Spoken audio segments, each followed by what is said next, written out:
ಮಹಾದೇವಿ ಅಮ್ಮ ಶ್ರೀ ಚಕ್ರವಾಸಿನಿ.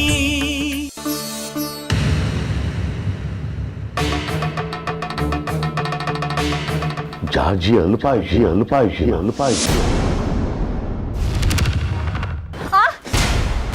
ಜಾಜಿ ಏನಾಯ್ತು? ಜಾಜಿ ಏನಾಯ್ತು?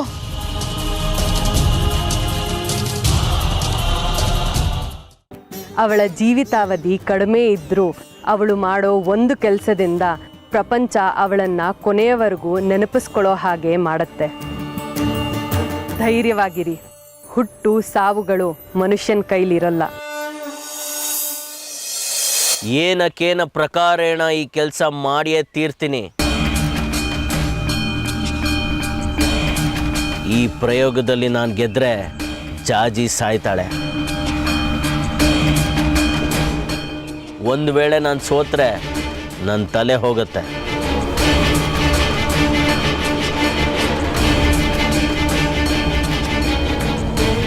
ಇದಕ್ಕೆ ನಿಮ್ಮ ಒಪ್ಪಿಗೆ ಇದೆ ತಾನೆ? ಸೋಲು ಅನ್ನೋ ಮಾತೇ ಆಡಬೇಡ ಚಂದ್ರ. ನಿನ್ನ ಜೀವನ ಪಣಕ್ಕಿಟ್ಟಾಡ್ತಾ ಇದೀಯ. ಇದರಲ್ಲಿ ನಾವು ಗೆಲ್ಲೋದು, ಜಾಜಿ ಸಾಯೋದು ಖಚಿತ. ನಾಳೆ ಅಮಾವಾಸ್ಯೆ. ನಾಳೆ ಮಾಡಬೇಕಾದ ಕಾರ್ಯನ ವಿವರಿಸ್ತೀನಿ. ಅದಕ್ಕೆ ನೀವೆಲ್ಲರೂ ತಯಾರಾಗಿ ಬರಬೇಕು. ಅದಕ್ಕೆ ಬೇಕಾದ ನಿಷ್ಠೆನ ಪಾಲಿಸ್ಬೇಕು. ನಾಳೆ ನಾವೆಲ್ಲರೂ ಇಲ್ಲೇ ಸೇರಬೇಕು. ನಮ್ಮ ಈ ಉಕೃತಿ ಭ್ರಂಶ ಪ್ರಯೋಗ ಪ್ರಾರಂಭ ಆಗತ್ತೆ.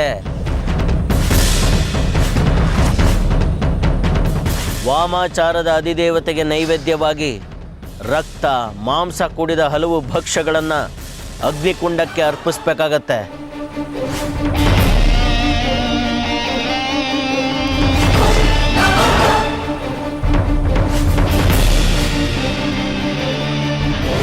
ನಂತರ ಹಳ್ಳ ತೋಡ್ರೋ ಜಾಗಕ್ಕೆ ಹೋಗಿ ನಮ್ಮ 4 ಜನರ ರಕ್ತನ ಅರ್ಪಿಸ್ಬೇಕು. ಆ ಮೂಲಕ ನಮ್ಮ 4 ಜನರ ಶಕ್ತಿನ ಅದಕ್ಕೆ ಸಂಚಯ ಮಾಡಿ ಆ ಶಕ್ತಿನ ಕ್ರೋಢೀಕರಿಸಬೇಕು.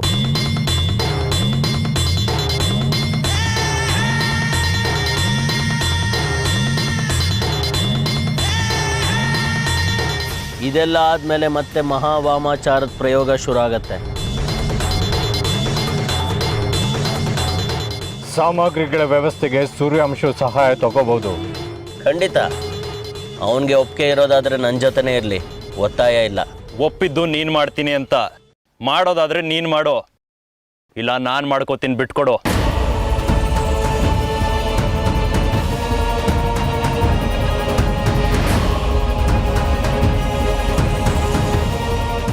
ಸಮುದ್ರಕ್ಕೆ ಇಳಿಯುವಾಗ ಬರೀ ಹಡ್ಗನ್ ನಂಬಿ ಇಳಿಯೋನಲ್ಲ ನಾನು ಸೂರ್ಯಾಂಶು. ನನ್ನ ಈಜಿನ ಮೇಲೆ, ತೋಳ್ಬಲದ ಮೇಲೆ ನಂಬಿಕೆ ಇಟ್ಟೇ ಧುಮುಕ್ತೀನಿ. ನೀನಿದ್ರೂ ಇಲ್ಲದೇ ಇದ್ರೂ ಈ ಕೆಲಸ ಆಗತ್ತೆ. ಆದರೆ 4 ಜನರ ಬೆಂಬಲ ಇದಕ್ಕೆ ಬೇಕು. ಆ 4ರಲ್ಲಿ ನೀನೊಬ್ಬ ಅಷ್ಟೇ. ಹಾಗಾದರೆ ನಾನು ಇಲ್ದಿದ್ರೂ ಕೆಲಸ ಆಗತ್ತಾ? ವಾಮ ಯಾಗಕ್ಕೆ ನೀನು ಇಲ್ಲದಿದ್ರೂ ಆಗತ್ತೆ ಅಂದೆ ಸೂರ್ಯಾಂಶು, ಪ್ರಯೋಗಕ್ಕಲ್ವಲ್ಲ. ಈ ಪ್ರಯೋಗಕ್ಕೆ 4 ಜನರ ರಕ್ತದರ್ಪಣೆ ಆಗಲೇಬೇಕು. ನೀನು ಇರಲೇಬೇಕು. ಅದೃಷ್ಟವಶಾತ್ ನಾವು 4 ಜನ ಇದ್ದೀವಿ. ಈ 4ರಲ್ಲಿ ಒಬ್ಬರು ತಪ್ಪಿಸಿದ್ರೂ ಕೆಲಸ ಆಗಲ್ಲ, ನೆನಪಿರಲಿ.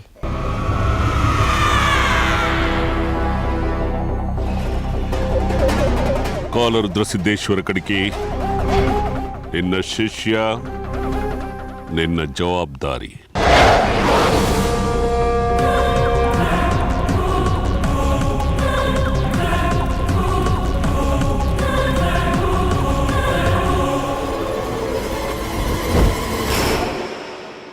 ಓಹೋ, ದೇಶಿಕರು ಏನ್ ಈ ಕಡೆ? ಜಾಜಿ ಇದ್ದಾಳಮ್ಮ ಮನೇಲಿ, ಅವಳ ಜೊತೆ ಸ್ವಲ್ಪ ಮಾತಾಡಬೇಕಾಗಿತ್ತು. ಅವಳ ಹತ್ರ ನಿಮ್ದೇನ್ರಿ ಮಾತು? ಅವಳಿಗೆ ಏನ್ ಹೇಳ್ಬೇಕು ಅಂತಿದ್ದೀರೋ ಅದನ್ನ ನನ್ನ ಹತ್ರನೇ ಹೇಳಿ. ನಾನೇ ಹೋಗಿ ಅವಳು ಎಲ್ಲ ಹೇಳ್ತೀನಿ. ನಾನು ಅವಳ ಹತ್ರನೇ ಮಾತಾಡ್ಬೇಕಾಯ್ತು ತಾಯಿ, ಸ್ವಲ್ಪ ಕರಿತೀರಾ? ಆಗಲ್ಲ ಅಂತ ಒಂದ್ಸತಿ ಹೇಳಿದ್ಮೇಲೆ ಗೊತ್ತಾಗಲ್ವನ್ರಿ ನಿಮ್ಗೆ? ಅವಳ ಹತ್ರ ಏನ್ ಮಾತಾಡ್ಬೇಕು ನೀವು? ಹಾಗಲ್ಲಮ್ಮ, ಅದು ಮತ್ತೆ ಹೇಗೆ?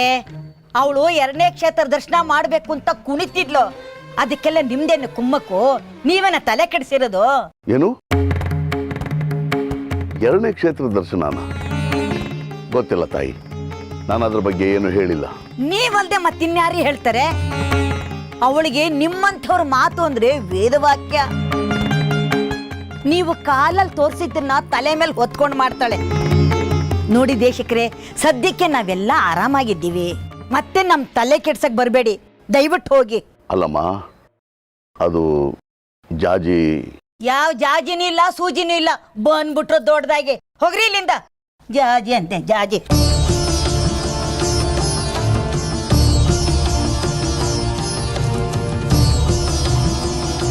ದೇಶಕ್ರೆ, ಯಾವಾಗ ಬಂದ್ರಿ? ಆಗ್ಲೇ ಹೊರಟ್ಬಿಟ್ಟಿದ್ದೀರಿ. ಈಗ ತಾನೇ ಬಂದೆ ಶೇಖರಿ. ಜಾಜ್ ಅನ್ಕೊಂಡು ಮಾತಾಡಿಸ್ಕೊಂಡು ಹೋಗೋಣ ಅಂತ ಬಂದೆ. ಆದರೆ ನಿಮ್ಮಮ್ಮ ಬಿಡಬೇಕಲ್ಲ. ನನ್ನ ಕಂಡ್ರೆ ಸಾಕು ಬೆಂಕಿ ಹಾಕಿ ಸಿಡಿತಾರೆ. ಅದು ಯಾಕೆ ನನ್ನ ಮೇಲೆ ಇಷ್ಟು ದ್ವೇಷ ಸಾಧಿಸ್ತಾರೋ ನಾ ಕಾಣೆ. ನಿಮ್ಮನ್ನ ಅಂತ ಅಲ್ಲ ದೇಶಕ್ರೆ, ಎಲ್ರ ಮೇಲೂ ರೇಗ್ತಾರೆ. ವಯಸ್ಸಾಯ್ತು, ಸಹನೆ ಕಡಿಮೆ. ದಯವಿಟ್ಟು ಅವ್ರ ಮಾತನ್ನ ಮನ್ಸಿಗೆ ಹಚ್ಕೋಬೇಡಿ. ಏನು ಮನಸ್ಸಿಗೆ ಹಾಕೊಳ್ಳೋದು ಏನೋ. ಇರಲಿ ಬಿಡು, ಎಲ್ಲ ನಾವು ಪಡ್ಕೊಂಬಂದಿದ್ದು. ಅದಿರಲಿ, ಜಾಜಿ ಸಿಕ್ಕರೆ ನಂಗೆ ಸ್ವಲ್ಪ ಸಿಗೋಕೆ ಹೇಳಪ್ಪ. ಸ್ವಲ್ಪ ಮಾತಾಡೋದಿತ್ತು. ಏನ್ ಸಮಾಚಾರ? ಏನಾದರೂ ತುರ್ತಿದ್ಯಾ?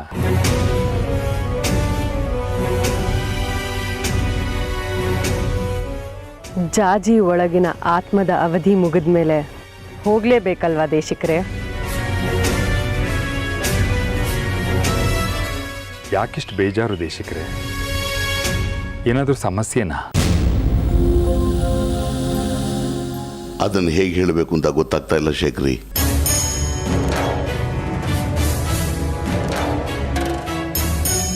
ಏನಾಯ್ತು?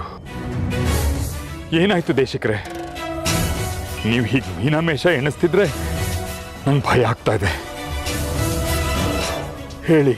ಏನೂ ಇಲ್ಲ ಬಿಡು ಶೇಖರಿ, ಭಯ ಪಡಬೇಡ. ಜಾಜಿ ಬಂದರೆ ನನ್ನ ಕಾಣೋದಕ್ಕೆ ಹೇಳು, ನಾನು ಇನ್ನು ಬರ್ತೀನಿ. ಇಲ್ಲ ದೇಶಿಕ್ರೆ, ನಾನು ನಿಮ್ಮನ್ನು ಹೋಗೋಕೆ ಬಿಡಲ್ಲ. ಅದೇನು ಅಂತ ನೀವು ನಂಗೆ ಹೇಳಲೇಬೇಕು.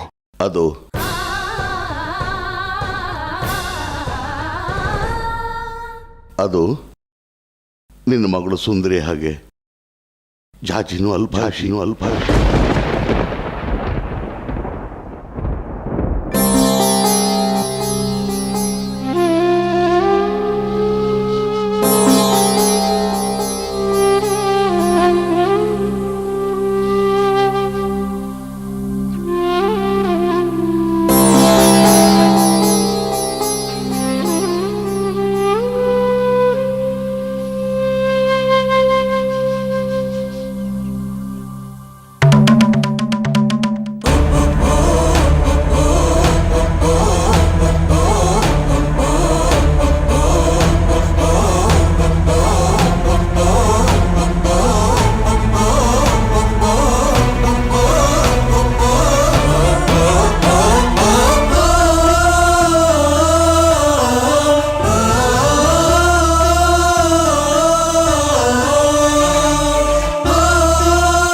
ಜಾಜಿ, ಬಗ್ಗರಿ, ಭದ್ರ, ನೀವು ಮನೆಗೆ ಬರಲ್ಲ ಅಂದಾಗ ನನ್ನ ಜೀವನೇ ಹೋಗಿತ್ತು. ನನ್ನ ಮನಸ್ಸಲ್ಲೂ ಅದೇ ಇತ್ತು, ನೀವು ನಮ್ಮನೆಗೆ ಬರಲಿ ಅಂತ. ಹಾಗೆ ಆಯ್ತಲ್ಲ.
ಮಣಿಕಂಠ ಗುರುಗಳೇ ಸೂರ್ಯಾಂಶ ಎಲ್ಲಿ? ಅವನು ಅವನು ಅವನು ಅವನು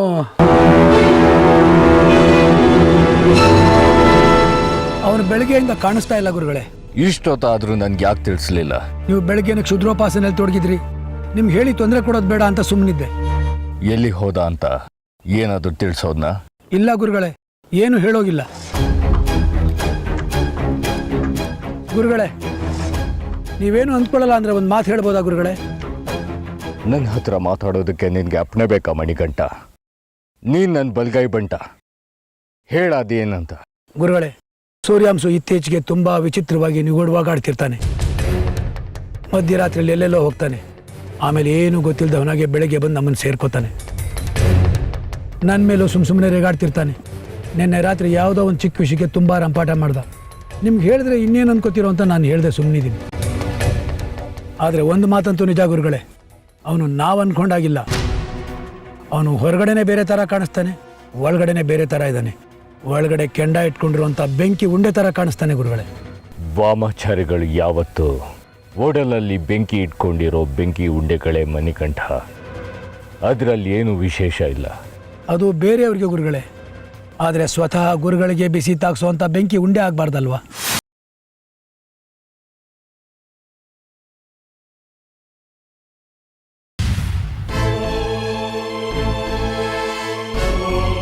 ನಿನ್ನ ಮಗಳು ಸುಂದರಿ ಹಾಗೆ ಜಾಜಿನೂ ಅಲ್ಭಾಷಿ.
ಏನು ಹೇಳ್ತಿದ್ಯಾ ಮಣಿಕಂಠ ನೀನು?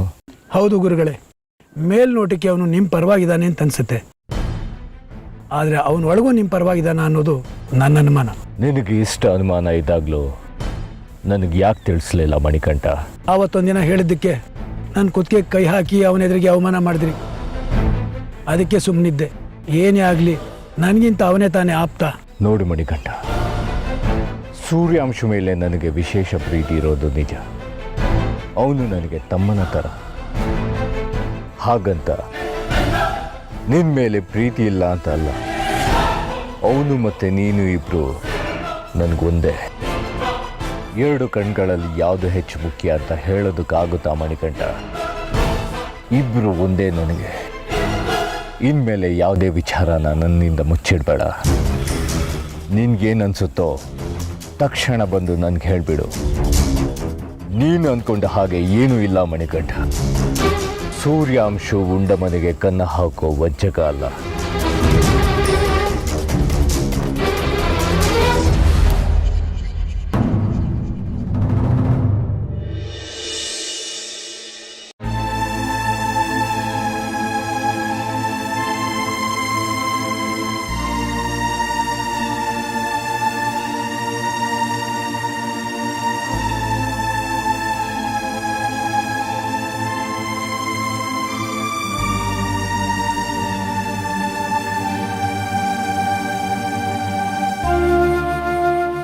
ಭಾವ,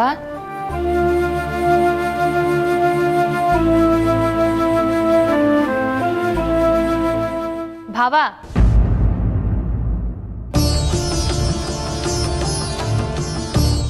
ಏನಾಯ್ತು ಭಾವ? ಊಟ ಮಾಡಿ. ಜಾಜಿ ಬಂದ್ಲಾ? ಜಾಜಿ ಜಾಜಿ ಇಷ್ಟೊತ್ತಿಗೆ ಎಲ್ಲಿ ಬರ್ತಾಳೆ? ನೀವು ಊಟ ಮಾಡಿ. ಇನ್ನೂ ಬಂದಿಲ್ವಾ ಅವಳು? ಎಲ್ಲಿಗೆ ಹೋದ್ಲು? ಇದೇನ್ ಬಾವಾ, ಏನು ಗೊತ್ತಿಲ್ಲದೆ ಇರೋ ಥರ ಹೊಸ್ದಾಗಿ ಕೇಳ್ತಾ ಇದ್ದೀರಾ? ಜಾಜಿ ಹೊರಗೆ ಹೋಗಿದ್ದಾಳಲ್ಲ, ಅವಳು ಬಂಗಾರಿ ಕೆಲಸ ಮುಗಿಸ್ಕೊಂಡು ಮನೆಗೆ ಬರೋ ಅಷ್ಟೊತ್ತಿಗೆ 3 ಗಂಟೆ ಆಗಿರುತ್ತೆ. ಆಮೇಲೆ ಅವ್ರು ಊಟ ಮಾಡ್ತಾರೆ, ನೀವೀಗ ಊಟ ಮಾಡಿ. ಸರಿ, ನಾನು ಅವಳು ಬಂದಮೇಲೆ ಊಟ ಮಾಡ್ತೀನಿ. ಭಾವ, ಏನಾಗಿದೆ ನಿಮಗೆ? ಏನಿದು ಹೊಸ ವರ್ಷೆ? ಜಾಜಿ ಬಗ್ಗೆ ಗೊತ್ತಿಲ್ವಾ? ಅವಳು ಅಂಗಡಿಗೆ ಹಪ್ಪಳ ಕೊಡೋದಕ್ಕೆ ಹೋಗಿದ್ದಾಳೆ. ಅವಳು ಬರೋದು ತಡ ಆಗುತ್ತೆ. ಅವಳು ಬಂಗಾರಿ ಆಮೇಲೆ ಬಂದು ಊಟ ಮಾಡ್ತಾರೆ. ಅವ್ರ ವಿಷಯ ಬಿಡಿ, ನೀವು ಊಟ ಮಾಡಿ. ಇಲ್ಲ, ಜಾಜಿ ಇಲ್ಲದೆ ನಂಗೆ ಊಟ ಸೇರಲ್ಲ. ಭಾವ, ನೀವೇನೋ ಮನ್ಸಿಗೆ ಹಚ್ಕೊಂಡಿದ್ದೀರಾ ಅಂತ ಅನ್ಸುತ್ತೆ. ಜಾಜಿ ಬಗ್ಗೆ ಯೋಚನೆ ಮಾಡಿಬಿಡಿ, ನೆಮ್ಮದಿಯಾಗಿ ಊಟ ಮಾಡಿ. ಜಾಜಿ ತಾನೆ, ಇನ್ನೇನು ಬರ್ತಾಳೆ. ಇಲ್ಲ, ನಾನು ಜಾಜಿ ಬಂದಮೇಲೆ ಊಟ ಮಾಡ್ತೀನಿ.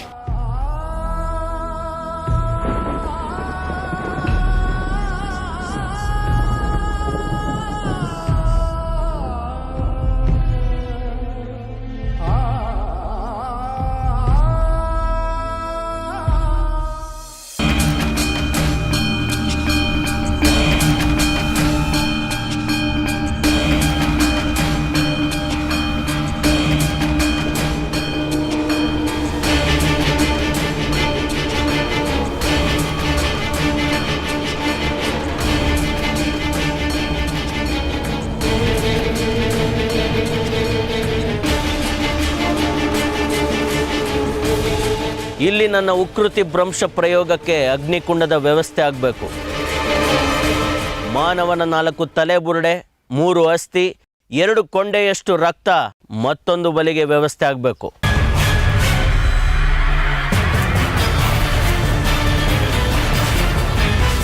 ಏನು ಬಲಿನ?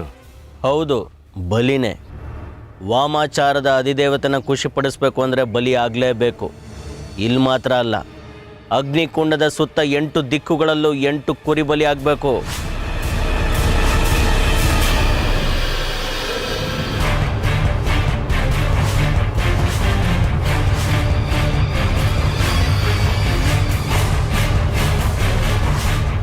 ಈ ಬಲಿ ಗಿಲಿ ಇಲ್ಲದೆ ಪ್ರಯೋಗ ನಡೆಸೋದಕ್ಕಾಗೋದಿಲ್ವಾ?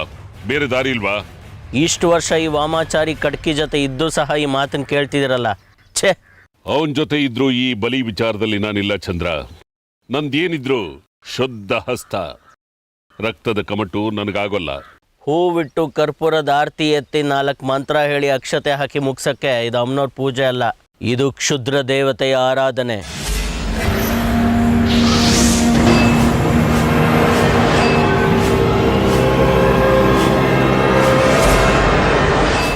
ಇಲ್ಲಿ ಪ್ರಶ್ನೆ ಅಷ್ಟೇ ವೇಗವಾಗಿ ಉತ್ತರ ಸಿಗತ್ತೆ. ಹಾಗೆ ಉತ್ತರ ಸಿಗಬೇಕು ಅಂದರೆ ಕ್ಷುದ್ರ ದೇವತನ ಮೆಚ್ಚಿಸ್ಬೇಕು, ಅದಕ್ಕೆ ಬಲಿ ಕೊಡಲೇಬೇಕು.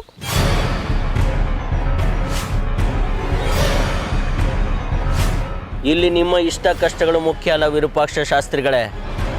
ಶಕ್ತಿ ರೂಪಿಣಿಗೆ ಏನು ಬೇಕು ಏನು ಬೇಡ ಅನ್ನೋದಷ್ಟೇ ಮುಖ್ಯ. ಹೇಳ್ದಷ್ಟು ಮಾಡಿಸಿ. ಸರಿ, ಆಯ್ತು, ಬನ್ನಿ.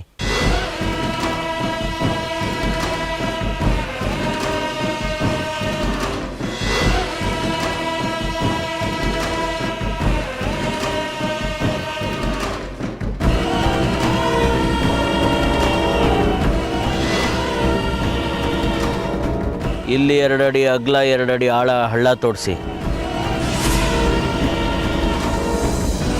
ಇಲ್ಲೇ ಕ್ಷುದ್ರ ಜೀವಿ ಜನ್ಮ ತಾಳೋದು.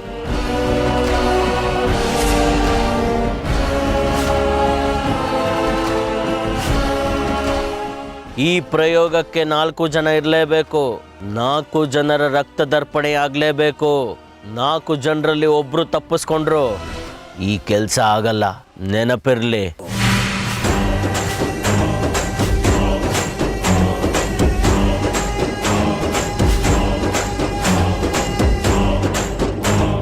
अघोरादिरत्मरं मघं रौद्रमदरम् अघोरादिरत्मरं मघं रौद्रमदरम् अघोरादिरत्मरं मघं रौद्रमदरम् अघोरादिरत्मरं मघं रौद्रमदरम् नररुधिरमदरशङ्कननदार रौद्रम् अघोरादिरम्